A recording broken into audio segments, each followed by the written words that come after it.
dan juga dikaruniai kesabaran. Terus bagaimana hubungan dengan anak Karena saya yang kedua-duanya baik. sekolah pesantren? Sehat, syukur baik. Mau nanya. Bismillah. Assalamualaikum warahmatullahi wabarakatuh. Alhamdulillah wassalatu wassalamu ala Rasulillah wa ala alihi wa sahbihi wa man wala. Asyhadu an la ilaha illallah wahdahu la syarikalah wa asyhadu anna Muhammadan abduhu wa rasuluhu la nabiyya ba'da amma ba'd. Ikhwatul Islam, a'azan ya Allah wa yakum, para pemirsa Fatwa TV dan juga para pendengar radio dimanapun Anda berada. Alhamdulillah, segala puji bagi Allah yang telah mempertemukan kita kembali di program kesayangan kita, Live Interaktif, membahas tema tentang kembali ke hadis Nabi bersama guru kita, Al-Ustadz Dr. Muhammad Ali Haikal Basyarahil MA Hafizahullah Ta'ala, yang dimana beliau adalah salah satu dari anggota Dewan Fatwa Perhimpunan Al-Irsyad. Salawat dan salam semoga tercurahkan kepada suri tauladan kita, baginda Nabi Muhammad SAW, beserta para keluarganya, para sahabatnya, dan juga para pengikutnya yang setia hingga akhir zaman nanti. Allahumma amin. Nah, mikutul salam, a'azan ya Allah wa yakum, kami informasikan juga untuk live interaktif ini, kami di relay atau disiarkan juga oleh beberapa stasiun radio yang tergabung di RTVC, Asosiasi Radio dan Televisi Islam Indonesia. Di antaranya ada Radio Bimbas Yogyakarta, Radio Sahabat Tegal, Radio Suara Madinah Caruban, Radio MDFM Probolinggo, Radio Hang FM Batam, Radio Amuba Pangkal Pinang, Radio Sagu FM Sumatera Barat, Radio Gema FM Bontang, Radio Al-Hikmah Banyuwangi, Radio Albina AM Bekasi, Radio Tua FM Riau, Radio Dai Tengaran, dan Radio Mas FM Seragen. Terima kasih kami ucapkan jazakumullahu khairan. Semoga tayangan ini bermanfaat. Dan alhamdulillah telah terhubung bersama guru kita, Al-Ustadz Dr. Muhammad Haikal Basyarahil MA Hafizahullah Ta'ala, langsung dari kediaman beliau di kota Martapura, Kalimantan Selatan. Dan semoga koneksi internet kita lancar sampai akhir acara nanti. Sebelumnya kita coba sapa beliau. Assalamualaikum warahmatullahi wabarakatuh, Ustadz. Waalaikumsalam warahmatullahi wabarakatuh. Ahlan, Ustadz. Bagaimana kabarnya, Ustadz? Alhamdulillah baik. Gimana antum di sana? Sehat semua? Alhamdulillah kami sehat, Ustadz. Nah, Ustadz, kami ucapkan terima kasih kepada Ustadz yang telah meluangkan waktunya di kesempatan kali ini, Ustadz. Barakallahu fikum. Nah, begitu Islam, azan ya Allah wa yakum, kami mengajak Anda untuk berpartisipasi. Silakan jika Anda ingin mengajukan pertanyaan kepada Ustadz, Anda bisa menghubungi layanan telepon kami di nomor kode area Jakarta di 021 2123 2333, dan nomor telepon tersebut tertera di layar kaca Anda saat ini. Nah, Ustadz, mohon izin kita langsung bacakan pertanyaan pertama, Ustadz, di kesempatan kali ini, Ustadz. Kita bacakan pertanyaan pertama. Bismillah, dari Muhammad Sofyan atau Abu Rizki di Kabupaten Bogor, Jawa Barat. Bismillah, Assalamualaikum warahmatullahi wabarakatuh. Izin bertanya, Ustadz. Jika seseorang mempunyai hutang puasa yang dahulu yang banyak akibat kelalaiannya, dan sekarang alhamdulillah Allah berikan hidayah hingga ia ingin memperbaiki kesalahannya, dan kini berusaha membayar hutang-hutang puasanya tersebut, Ustadz. Yang ingin saya tanyakan, apakah boleh ketika bertepatan dengan puasa sunnah, misalkan di Senin Kamis atau di Ayyamul Bid, itu berniat untuk melunasi hutang puasa dan juga plus berniat untuk puasa sunnah tersebut, Ustadz? Mohon nasihatnya, Ustadz. Barakallahu fikum. Ya, jazakumullah khair atas pertanyaannya.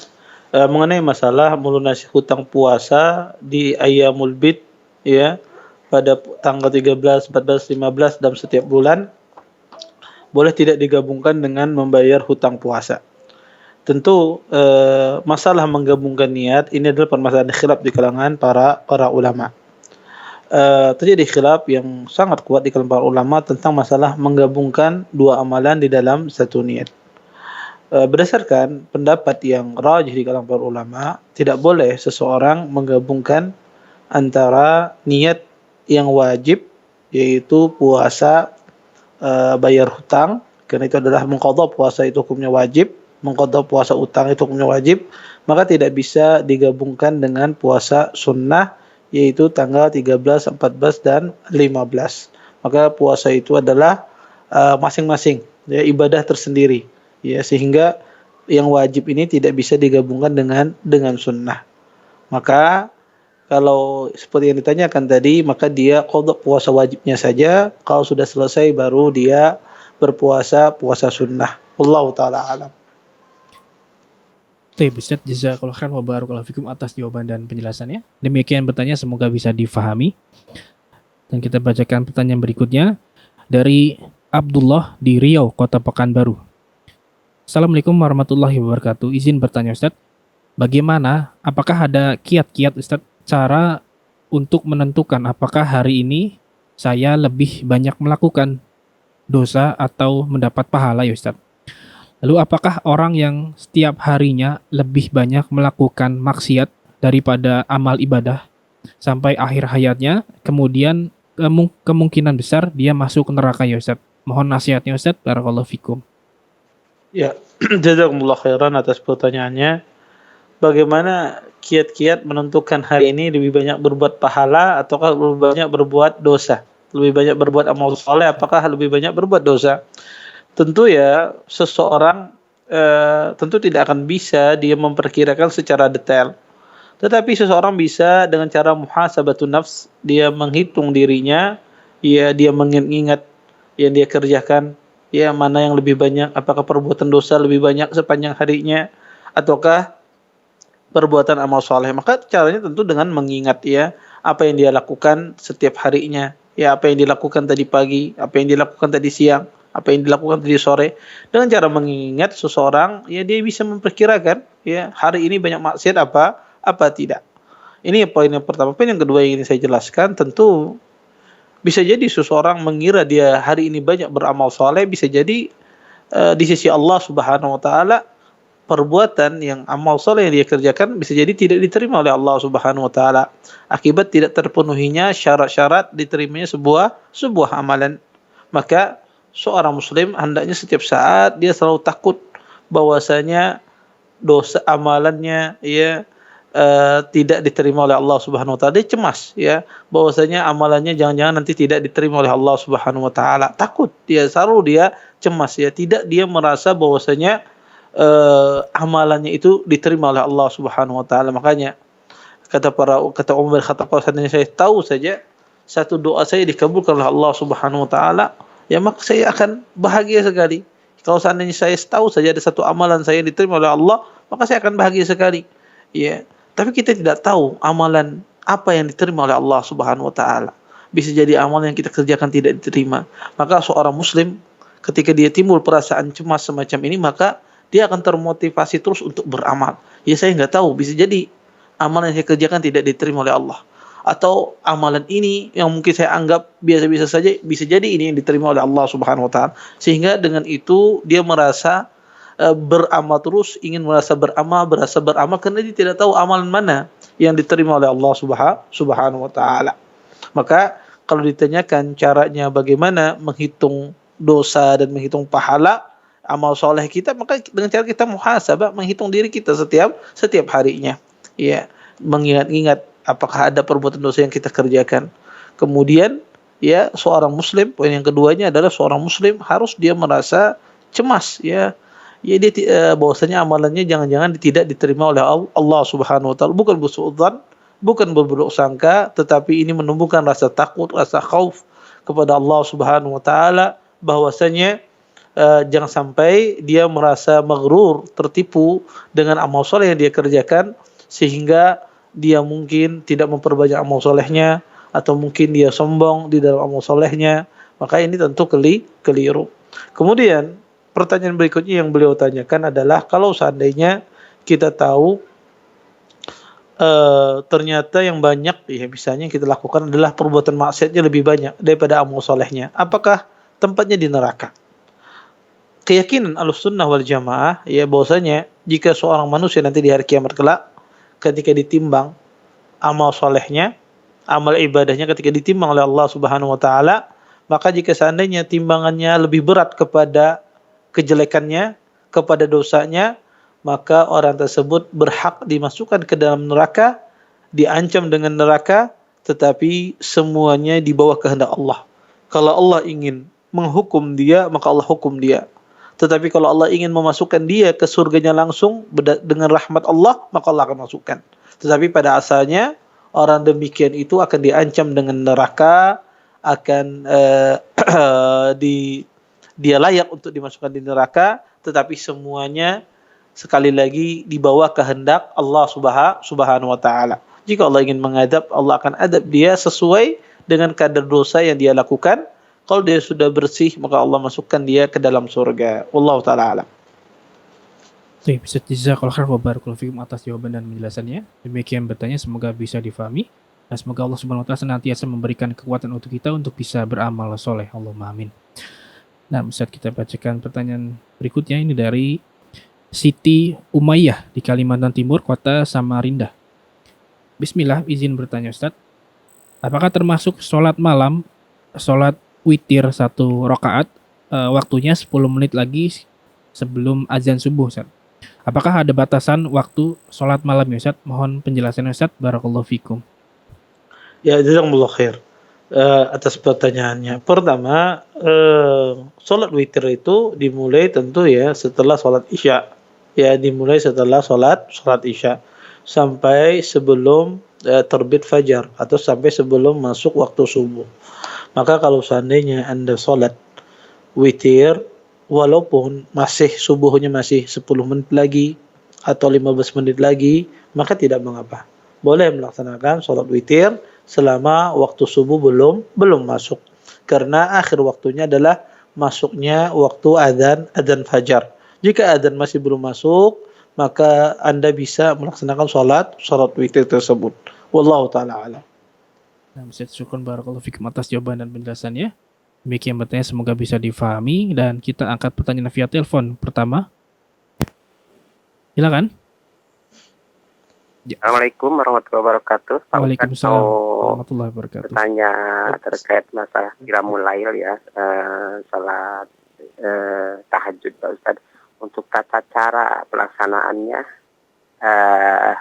yang memang ada paling itu 2-2-3 atau bisa juga 4 rakaat ditutup witir 3 Pak Ustadz. Yang mana yang kira-kira lebih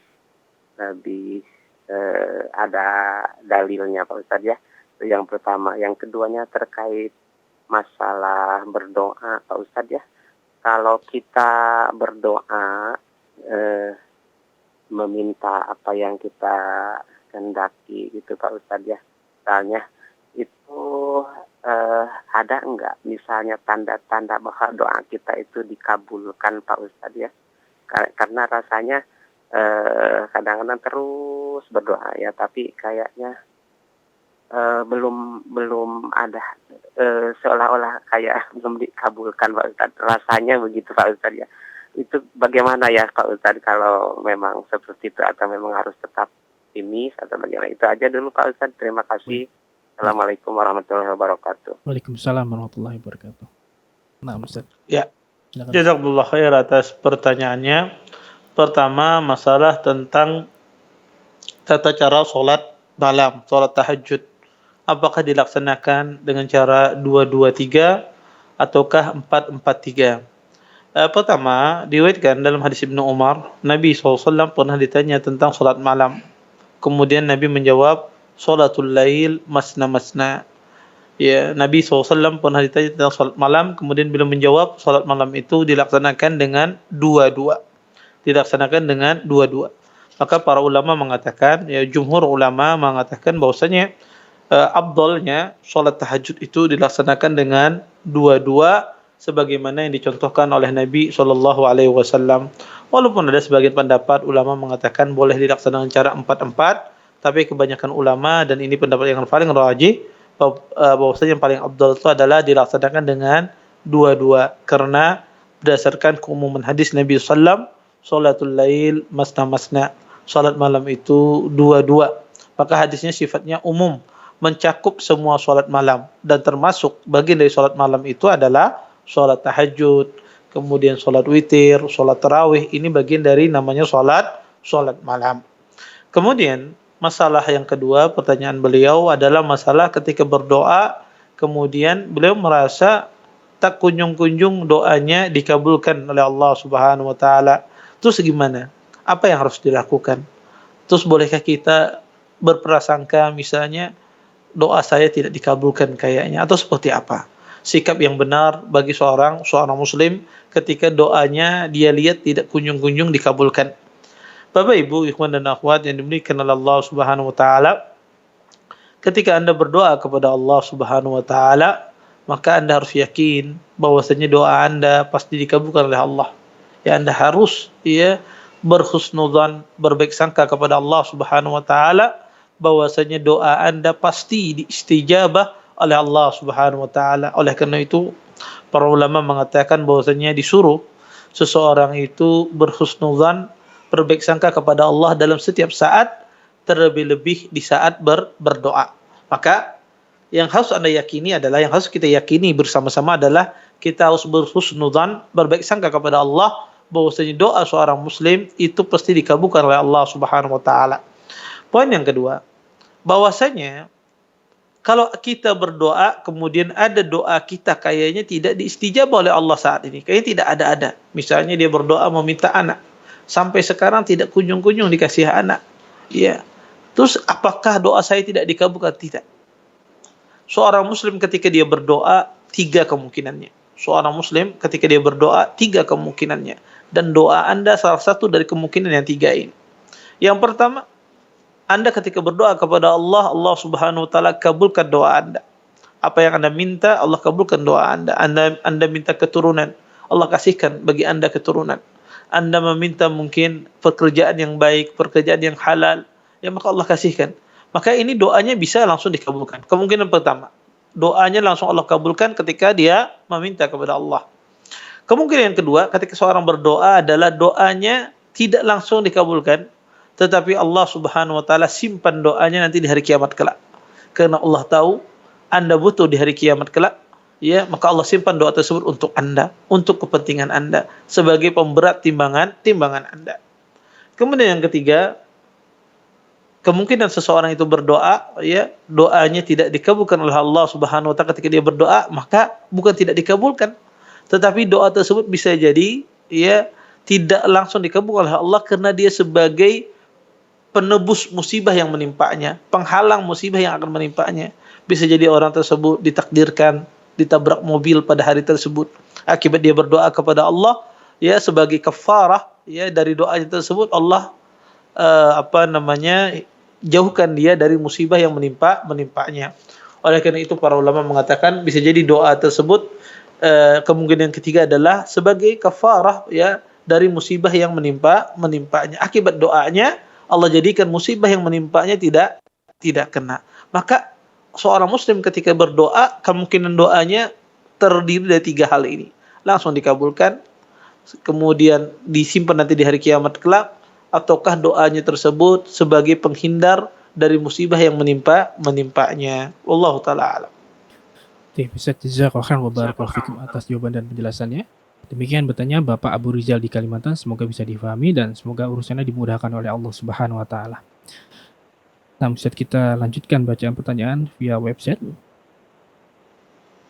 Dari Purnadi di Kabupaten Klaten, Jawa Tengah. Bismillah, Assalamualaikum warahmatullahi wabarakatuh. Izin bertanya Ustaz, apakah ada perbedaan pahala ketika kita berdoa di raudhah dengan di tanah air atau di masjid kampung kita ya Ustaz? Mohon penjelasannya dan nasihatnya Ustaz. Barakallahu fikum. Ya. Jazakumullah khairan atas pertanyaannya.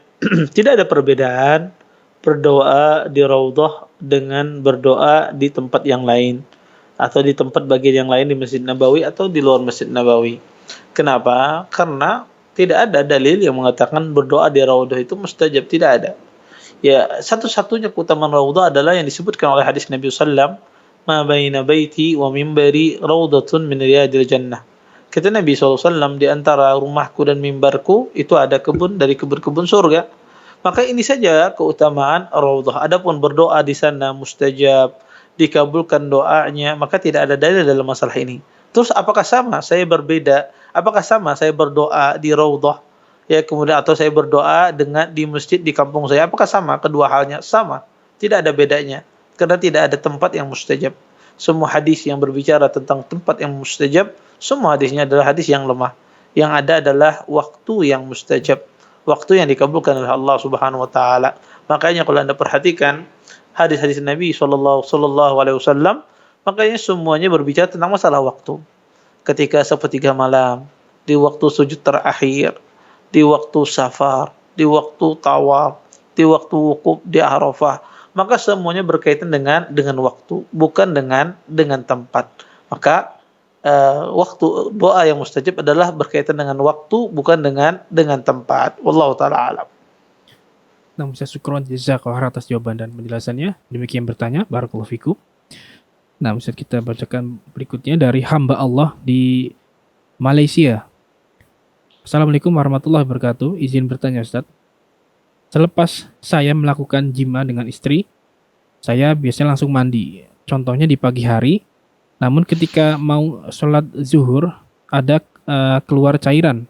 Apakah itu cairan air mani? Saya tidak tahu. Kalau itu cairan air mani, apakah saya harus mandi hadas lagi sebelum sholat zuhur ya Ustaz? Mohon nasihatnya Ustaz. Barakallahu fikum. Ya, jazakumullah khair atas pertanyaannya. Masalah mengenai cairan yang keluar di saat setelah mandi wajib, ya, maka bisa dua kemungkinannya. Bisa cairan itu bekas sisa maninya, bisa jadi juga cairan yang keluar itu adalah bukan mani. Maka intinya ketika seorang mandi wajib atau mandi junub, di tengah-tengah mandi misalnya keluar cairan, ya, cairan tersebut, maka tidak mengapa, ya, tidak mengapa, tidak perlu dia mengulang mandinya, ya. Adapun kalau seandainya yang keluar itu adalah Anda tidak tahu apakah itu air mani ataukah bukan, maka pada asalnya yang keluar itu bukan air mani. Ya, yang pada asalnya yang keluar itu bukan air mani, karena air mani itu kalau keluar harus terpenuhi dengan 3 unsur. Pertama, keluarnya dengan penuh kelezatan. Ya. Kalau orang keluar air tidak penuh dengan kelezatan, itu bukan mani. Ya, dia keluar ya memancar dengan penuh kelezatan. Kemudian yang kedua adalah air mani tersebut ya putih warnanya, ya putih. Kemudian yang ketiga adalah air mani tersebut berbau, ya seperti zaman sekarang itu baunya seperti bau Backlin atau semisalnya lah. Ya, maka inilah unsur dikatakan air mani. Kalau tidak berbau, kemudian tidak keluar dengan memancar penuh kelezatan, maka itu bukan air mani, Tinggal Anda lihat, ketika keluar itu penuh dengan kelezatan, ya, memancar. Kalau tidak, maka itu bukan air mani.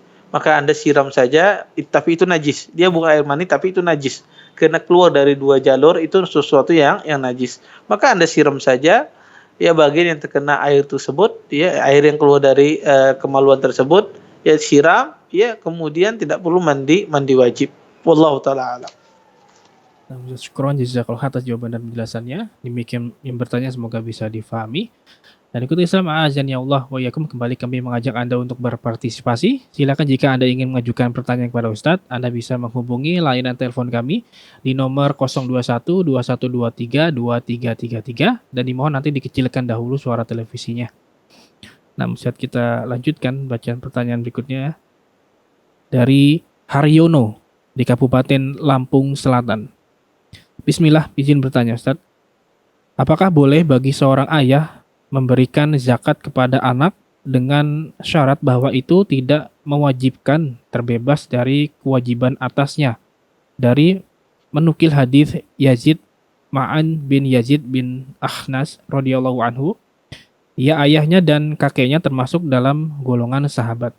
Ia berkata, ayahku yaitu Yazid mengeluarkan beberapa dinar untuk ia sedekahkan dinar-dinar itu. Ia letakkan di sisi seseorang di dalam masjid, kemudian aku datang dan mengambilnya lantas memberikan kepadanya. Dalam kurung ayahku maksudnya. Hadis riwayat Bukhari, Ustaz. Mohon penjelasan Ustaz. Barakallahu fikum. Ya, pertanyaannya pertama tadi apa? Pertanyaannya tadi di awal. Apakah boleh bagi seorang ayah memberikan zakat kepada anak dengan syarat bahwa itu tidak mewajibkan terbebas dari kewajiban atasnya, Ustaz? Ya, lalu menukil hadis. Ya, jazakumullah khair atas pertanyaannya. Pertama, saya ingin menjelaskan hadis Ma'an bin Yazid. Ya, hadis Ma'an itu sebuah peristiwa bapaknya Ma'an itu Yazid bin Al-Akhnas. Beliau menitipkan seseorang kepada wakilnya untuk dibagi-bagikan. Kebetulan wakilnya Yazid ini membagikan uangnya Yazid ini kepada anaknya Yazid, yaitu bernama Ma'an. Ya, bernama Ma'an. Kemudian diketahui oleh Yazid bahwasanya anaknya mengambil dari sedekah yang dia titipkan dari wakilnya. Akhirnya Yazid berkata kepada Ma'an, "Wahai Ma'an, sedekah ini bukan untukmu. Sedekah ini bukan diperuntukkan untukmu, untuk yang lain. Aku tidak ingin bersedekah untukmu." Ya, semacam itu. Kemudian Ma'an pun datang kepada Nabi SAW mengadukan permasalahan ini. Akhirnya pun Nabi SAW mengatakan, kata Nabi SAW, "Laka ma nawaita ya Yazid, walaka ma akhadta ya Ma'an." Kata Nabi SAW, "Wahai Yazid, engkau mendapatkan apa yang engkau niatkan, dan wahai Ma'an, engkau berhak mengambil apa yang telah engkau dapatkan." Ya. Maka di sini Nabi SAW mengatakan sedekahnya Yazid kepada Ma'an ini sah. Walaupun Yazid pada saat itu dia tidak ridha, ya, bahwasanya sedekahnya diambil oleh anaknya, tetapi ya kata para ulama, seseorang yang mendapatkan harta dengan cara yang sahih, maka harta itu halal baginya. Maka Ma'an ini mendapatkan harta dengan cara yang sahih, walaupun yang pemiliknya tidak ridha setelahnya, tetapi pada awalnya dia sudah ridha mengamanahkan kepada wakilnya. Maka berdasarkan hadis Ma'an ini, apakah dipahami bahwasanya boleh memberikan zakat kepada anak? Jawabannya tentu tidak. Hadis Ma'an ini hanya berbicara tentang masalah sedekah, dan para ulama membahas sedekah di sini adalah bukan sedekah yang wajib, bukan zakat. Ya, maka sedekah itu boleh dikasihkan kepada karib kerabat. Adapun zakat itu tidak boleh dikasihkan kepada anak kecuali dalam beberapa kondisi. Kondisi yang pertama adalah kondisi ketika anak tersebut terhutang. Anak tersebut banyak hutangnya, maka bapaknya memberikan zakat untuk melunasi utangnya. Kemudian kondisi yang kedua adalah bapak tersebut, ayahandanya tidak sanggup memberikan nafkah kepada anaknya. Dia tidak sanggup memberikan nafkah kepada anaknya. Dia berikan nafkah tidak cukup. Dia berikan nafkah tidak cukup, ya. Sehingga dia ada punya uang zakat, dia berikan kepada anak-anaknya. Maka dalam kondisi semacam ini tidak mengapa ketika sang ayah tidak bisa mencukupi kebutuhan anaknya, kebetulan dia punya zakat, kemudian dia kasihkan, ya, dan tidak untuk menjatuhkan nafkah yang sudah ada. Karena nafkah yang sudah ada tidak cukup. Ya, maka dalam kondisi semacam ini boleh, kata para ulama, dikasihkan zakat. Adapun kondisi bahwasanya sang ayah memberikan nafkah kepada anak, kemudian dia diberikan zakat walaupun tidak mengurangi nafkahnya nanti ke depannya, ini tetap tidak boleh.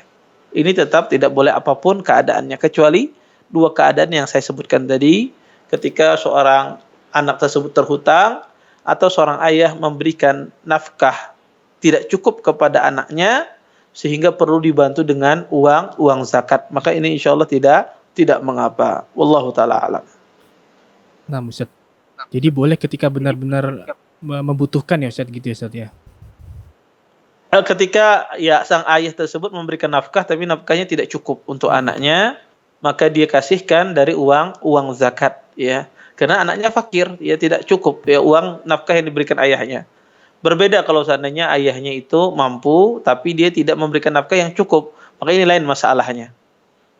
Nah, Ustaz, barakallahu fikum, jazakallahu atas jawabannya. Demikian bertanya, semoga bisa difahami. Kita bacakan pertanyaan berikutnya dari Adi Cahyo Prabowo di Kota Tangerang Selatan, Banten. Bismillah, izin bertanya Ustaz, apakah boleh niat dalam berangkat umroh adalah untuk Allah semata, dan selanjutnya niat agar Allah Subhanahu wa taala melancarkan rezeki sehingga bisa berangkat haji? Ana pernah membaca hadis tentang berikut nukilannya, ikutkanlah umroh kepada haji, karena keduanya menghilangkan kemiskinan dan dosa-dosa sebagaimana pembakaran menghilangkan karat pada besi, emas, dan perak. Sementara tidak ada pahala bagi haji yang mabrur kecuali surga. Mohon nasihatnya perihal hadis tersebut Ustaz, barakallahu fikum. Ya, jazakumullah khair atas pertanyaannya. Pada asalnya ketika kita beribadah, maka kita peruntukkan hanya untuk Allah Subhanahu wa taala. Karena Allah tidak menerima sebuah ibadah ketika diperuntukkan kepada selain Allah Subhanahu wa taala. Kata Allah, "Ana agna syuraka wa anisyirk." Sesungguhnya aku tidak membutuhkan sekutu, kata Allah Subhanahu wa taala. Barang siapa yang menyekutukan aku tinggalkan dia bersama sekutunya. Maka asalnya adalah ibadah itu ikhlas lillahi taala. Ya. Kemudian bagaimana hukumnya kalau seandainya ibadah orang tersebut tidak ikhlas? Ibadahnya untuk dunia, semata-mata mutlak untuk mencari dunia dia beribadah, maka ini juga haram. Karena Allah Subhanahu wa taala berfirman dalam Al-Qur'an, "Man kana yuridul hayatad dunya wa zinataha, nuwaffi ilaihim a'malahum fiha wa hum fiha la yubkhasun." Kata Allah Subhanahu wa taala, barang siapa yang menginginkan kehidupan dunia dan perhiasannya, maka akan kami penuhi, ya, apa yang mereka inginkan. Adapun di akhir kelak mereka tidak dapat bagian, ya, maka mereka tidak akan dikurangi sedikit pun, tapi di akhir kelak mereka nanti tidak akan dapat bagian dan bagi mereka siksa yang pedih. Ini orang beramal untuk dunia, ya, beramal saleh tapi dalam rangka untuk mencari dunia. Maka ini juga tidak boleh. Kemudian ada juga orang beramal asalnya untuk Allah Subhanahu wa taala, kemudian tujuan asalnya beribadahnya untuk Allah, kemudian didampingi, ya, sebagai penyerta saja, ya, niat yang lainnya sebagai tambahan rezeki atau misalnya agak dikaruniai anak, sebagai penyerta saja, tapi tujuan intinya dia adalah beribadah karena Allah. Maka niat penyerta semacam ini tidak ada masalah. Niat penyerta semacam ini tidak ada masalah. Seperti orang berpuasa, niatnya karena Allah, kemudian dari satu sisi ada niat penyerta dia, bukan tujuan inti dia berpuasa, yaitu agar tambah sehat badannya. Maka tidak mengapa kalau selama tujuan asalnya adalah karena Allah, kemudian ada niat penyerta yang mendompelenginya, tapi itu bukan asal, bukan karena itu dia sebab berpuasa, maka ini tidak mengapa. Wallahu taala alam. Nah, Ustaz, syukron jazakallahu atas jawaban dan penjelasannya. Demikian bertanya, semoga bisa difahami. Nah, kita bacakan pertanyaan berikutnya. Ini dari hamba Allah di Riau, Kota Pekanbaru. Assalamualaikum warahmatullahi wabarakatuh. Izin bertanya, Ustaz. Apa hukumnya mengatakan kepada seseorang dengan niat bercanda? Misalkan dia berucap, dimanapun kamu berada pasti ada kejadian yang buruk. Karena ada saja kejadian buruk di dekatnya, Ustaz. Orang yang mengatakan ini yakin kalau Allah yang mengatur takdir baik dan buruk. Apakah orang yang mengatakan ini bisa keluar dari Islam? Apakah orang yang tertawa dengan candaan itu juga bisa keluar dari Islam, ya Ustaz? Mohon nasihatnya, Ustaz. Barakallahu fikum. Baik. Jazakumullah khair atas pertanyaannya. Permasalahan itu yaitu berkaitan dengan masalah tatayyur. Mengaitkan sesuatu hal, ya, dengan suatu sebab yang mana itu bukan sebab Allah jadikan terjadinya sesuatu. Maka itu disebut dengan tatayyur. Contoh misalnya kalau ada kupu-kupu, ya, datang ke rumahnya, kemudian dia berkeyakinan nanti akan datang tamu, ya, tamu baik akan datang, ya, tamu sebentar lagi datang. Atau seseorang misalnya dia membuka tokonya, kemudian datang itu adalah orang yang picak misalnya, kemudian dia berkeyakinan bakalan dapat musibah ini, bakalan saya akan ditimpa sesuatu yang tidak baik, maka ini namanya semuanya tatayyur, dan ini tidak boleh. Maka sebab itu pula perkataan seseorang mengatakan, di mana saja kamu berada pasti kamu membawa sial, membawa sesuatu yang jelek, maka ini juga tidak benar. Ini tidak boleh, haram hukumnya. Apakah orang tersebut kufur? Ya tidak, ya. Tetapi perkataan itu menunjukkan kurangnya tauhid orang tersebut kepada Allah Subhanahu wa taala. Kemudian apakah orang mentertawakan itu kufur? Maka insyaallah tidak. Ya, tapi itu menunjukkan bahwasanya mereka kurang tauhidnya kepada Allah Subhanahu wa taala. Wallahu taala alam. Insyaallah. Nah, Ustaz, jazakallahu atas jawaban dan penjelasannya. Demikian bertanya, semoga bisa difahami. Tapi kita angkat penelpon kedua di kesempatan kali ini. Ya, silakan. Ya. Assalamualaikum. Waalaikumsalam warahmatullahi wabarakatuh. Ya, dengan Pak Bapak Ustadz, Abu mau Rizal lagi, tanya silakan. lagi ini masalah sodak Pak Ustadz, ya, atau sedekah. Terkait masalah sedekah Pak Ustadz. Misalnya saya punya saudara 4 Pak Ustadz, dari keempat saudara itu kebetulan sama Allah dikasih saya yang paling, dari saudara saya 4 itu, saya kebetulan yang agak sedikit dikasih kelebihan harta sama Allah, ya, alhamdulillah. Maksud saya, apakah lebih utama kalau saya sodakoh ke saudara saya, keluarga terutama, ya, atau sama aja kalau kita mau sodakoh ke orang lain? Memang misalnya ke tetangga saya ada juga yang perlu lebih membutuhkan saya sedekahkan misalnya. Apakah itu ada istilahnya prioritas untuk keluarga atau untuk orang lain Pak Ustadz ya? Karena sekarang itu banyak kadang-kadang juga saya berkeinginan untuk sedekah ke masjid Pak Ustadz ya, diantaranya seperti itu. Itu yang lebih utama kira-kira yang mana Pak Ustadz, atau sama aja nilainya Pak Ustadz ya? Baik. Mungkin itu aja dulu Pak Ustadz. Terima kasih. Assalamualaikum warahmatullahi wabarakatuh. Waalaikumsalam warahmatullahi wabarakatuh. Ya, Waalaikumsalam warahmatullahi wabarakatuh. Mana yang lebih utama, bersedekah kepada tetangga, teman dekat, ataukah lebih utama bersedekah kepada saudara atau saudari atau kerabat dekat?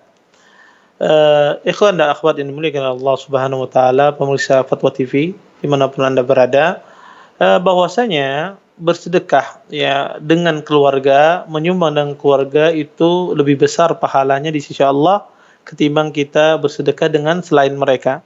Karena Nabi SAW mengatakan, dinar yang kau sedekahkan kepada keluargamu itu lebih besar di sisi Allah daripada dinar engkau sedekahkan kepada orang lain. Maka kerabat dekat, semakin dekat kerabat dekat itu semakin besar pahala yang kita dapatkan. Tapi dengan syarat mereka adalah orang-orang yang tidak mampu atau mereka adalah orang yang berhak menerima sedekah tersebut. Maka insya Allah pahala Anda lebih besar. Taib, apakah setiap saat saya harus bersedekah untuk keluarga saya? Apakah boleh sewaktu-waktu saya misalnya bersedekah untuk masjid, bersedekah untuk tetangga saya? Iya. Kadang-kadang bisa jadi bersedekah dengan tetangga itu bisa jadi lebih afdal, lebih besar ketimbang sedekah dengan saudara. Kapan?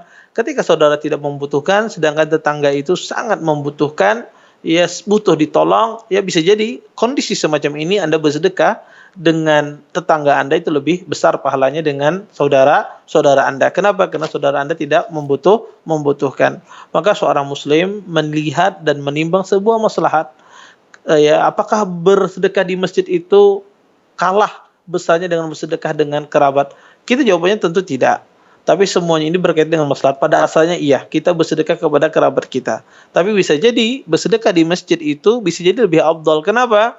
Karena mungkin kerabat kita sudah butuh, sudah ada punya, ya sedangkan masjid itu butuh didirikan untuk orang-orang sholat di sana karena mereka tidak memiliki masjid. Maka bisa jadi dari sisi ini lebih afdal dia ketimbang dia memberikan sedekah kepada keluarganya. Tetapi secara umum bahwasanya bersedekah kepada keluarga itu lebih afdal, lebih utama daripada bersedekah dengan orang lain walaupun itu tetangga kita. Wallahu taala alam. Masya Allah. Nah, Ustaz Jazakallah khairan atas jawaban dan penjelasannya. Demikian pertanyaan, semoga bisa difahami.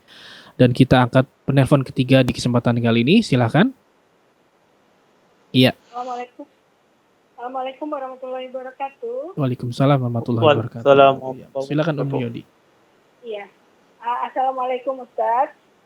Waalaikumsalam warahmatullahi wabarakatuh. Izin melanjutkan pertanyaan dari member WhatsApp di Rosa Ustaz. Yang pertama itu, ayah Ana baru berterus terang setelah Ana menikah dengan suami kurang lebih 2 tahun dan dikaruniai 1 orang anak perempuan. Waktu menikahkan Ana adalah ayah Ana sendiri. Ayah Ana merasa tertekan dan terbebani setelah tahu bahwa beliau tidak boleh menikahkan Ana karena status Ana bukan bernasab kepada beliau. Apakah pernikahan Ana ini sah Ustaz? Atau perlu diulang?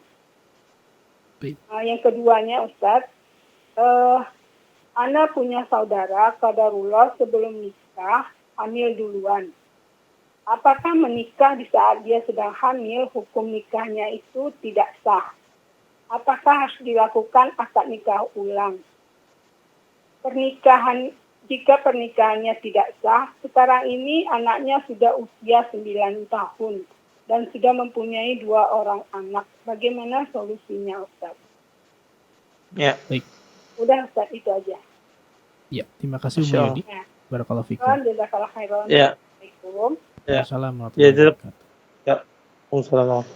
Ya, jazakallahu khairan atas pertanyaannya. Maka jawabannya adalah hendaknya yang bertanya itu datang ke KUA, ke Pengadilan Agama, meminta fatwa sama mereka. Karena itu sudah terjadi, ya itu permasalahannya adalah permasalahan qadha. Ya mereka nanti yang memutuskan, ya mereka nanti akan melihat ya apakah sah atau tidaknya, ya. Maka datang saja meminta fatwa sama mereka ke KUA biasanya, ya, fatwa tentang masalah apa yang terjadi di yang ditanyakan tadi, ya. Maka mereka adalah yang diberikan beban oleh waliul amr, ya, pemerintah kita, untuk mengurusi masalah-masalah semacam ini, ya, semacam ini. Tapi pada asalnya seseorang yang nikah di waktu hamil, yang menikahi wanita di waktu hamil, maka berdasarkan pendapat yang rajih di para ulama tidak boleh, ya, tidak sah nikahnya, ya. Tetapi sekali lagi ini datang dia kepada KUA, ya, kantor urusan agama, ya, dan meminta fatwa tentang kasus-kasus 3 kasus tadi.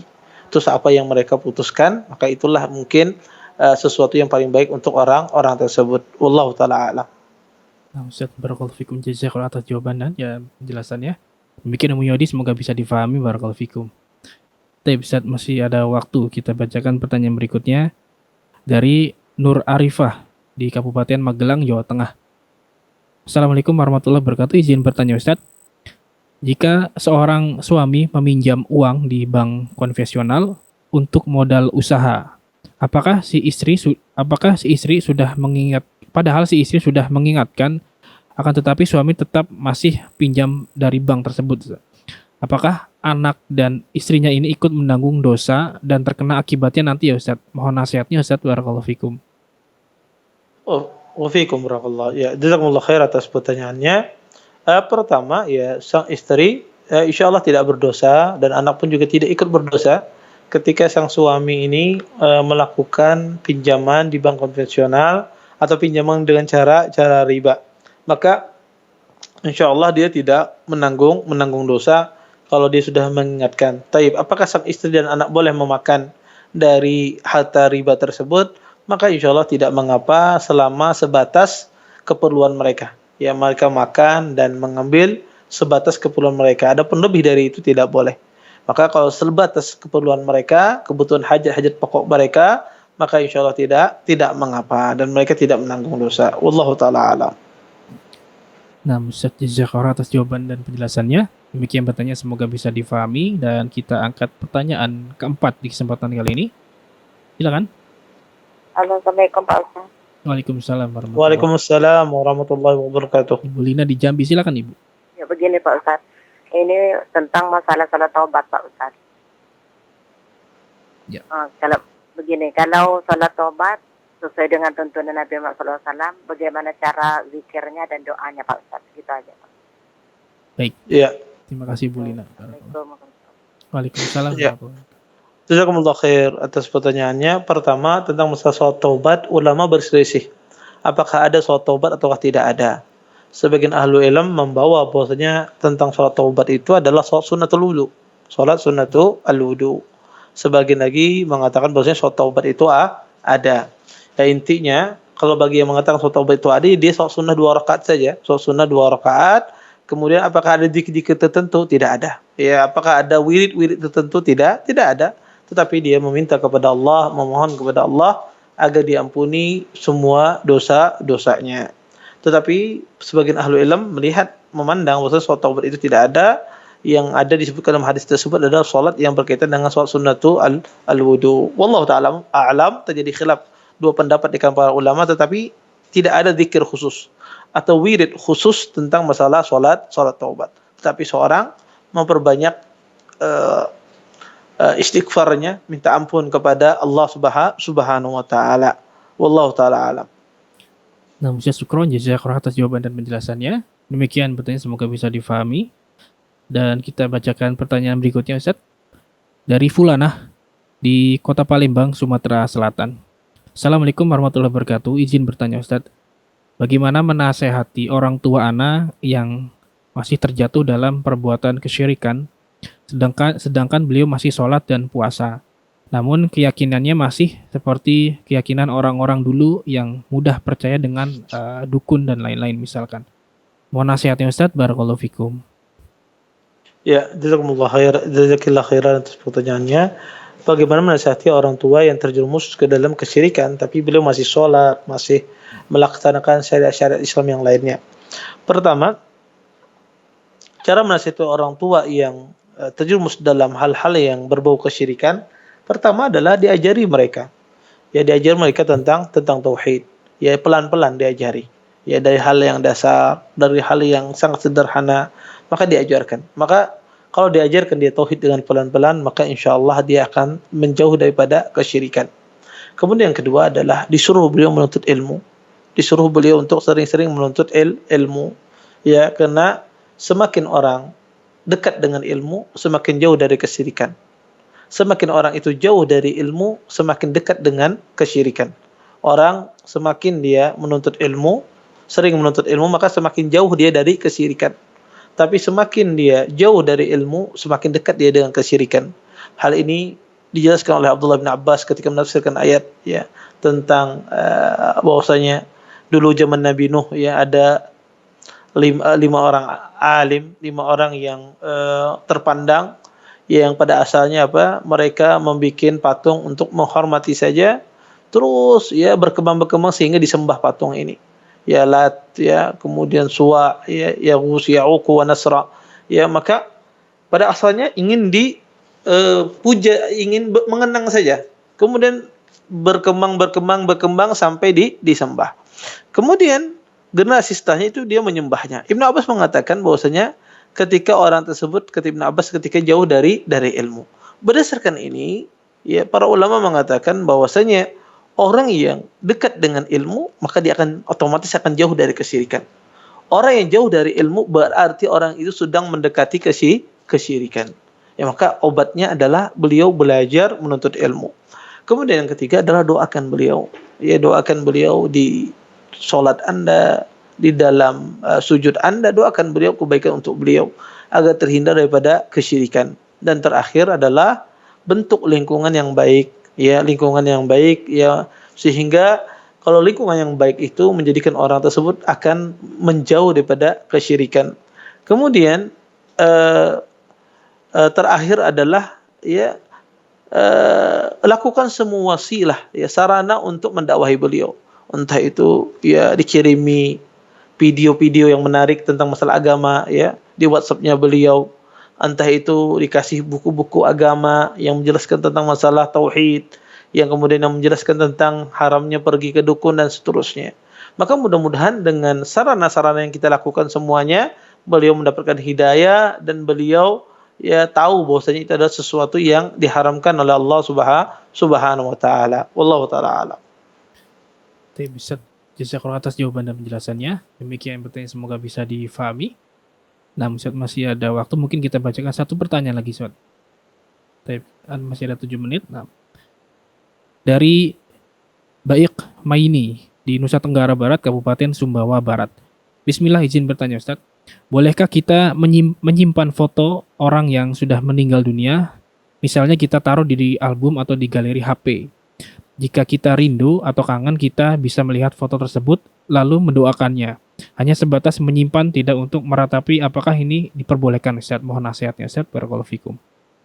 Ya, jazakumullah khair atas pertanyaannya. Maka untuk menyimpan ya foto dan semisalnya, tentu ini adalah masalah khilafiyah. Tentu masalah foto ya fotografi ini masalah khilaf di kalangan para ulama. Ya, ada sebagian ahli ilmu tidak membolehkan, ada sebagian membolehkan karena ada hajat. Ini poin pertama.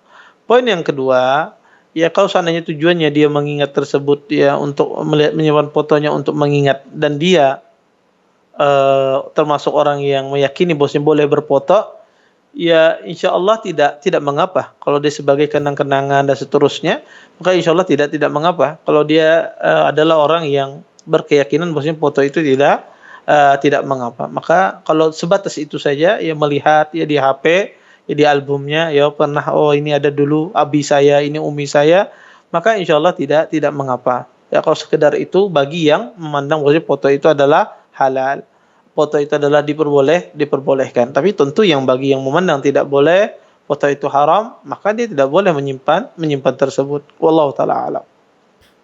Nah, Ustaz, syukron jazakallahu atas jawaban yang disampaikan. Demikian bertanya, semoga bisa difahami. Dan tersebut adalah pertanyaan terakhir di kesempatan kali ini, Ustaz. Jazakallahu atas waktu dan ilmunya, Ustaz, di kesempatan kali ini. Semoga Allah Subhanahu wa taala senantiasa menjaga Ustaz dan juga keluarga di sana. Amin ya Rabb. Jazakumullah khair. Ustaz. Nah, kita selama azan ya Allah wa yakum. Demikian live interaktif pada hari ini. Semoga apa yang disampaikan Ustadz bisa menjadi tambahan ilmu yang bermanfaat untuk kita semua. Kami kru yang bertugas mohon undur diri. Terima kasih atas partisipasinya. Mohon maaf bila ada kekurangan dan mohon maaf atas pertanyaan-pertanyaan yang sudah masuk yang belum sempat kami bacakan karena keterbatasan waktu. Dan semoga kita bisa berjumpa di lain kesempatan insya Allah. Kita tutup. Subhanakallahumma wa bihamdika asyhadu alla ilaha illa anta astaghfiruka wa atubu ilaik. Wassallallahu ala nabiyina Muhammad wa ala alihi wa sahbihi ajma'in. Wassalamualaikum warahmatullahi wabarakatuh. Dan juga dikaruniai kesabaran. Terus bagaimana hubungan dengan anak Karena saya yang kedua-duanya baik. 12 kan? Sehat, syukur baik. Mau nanya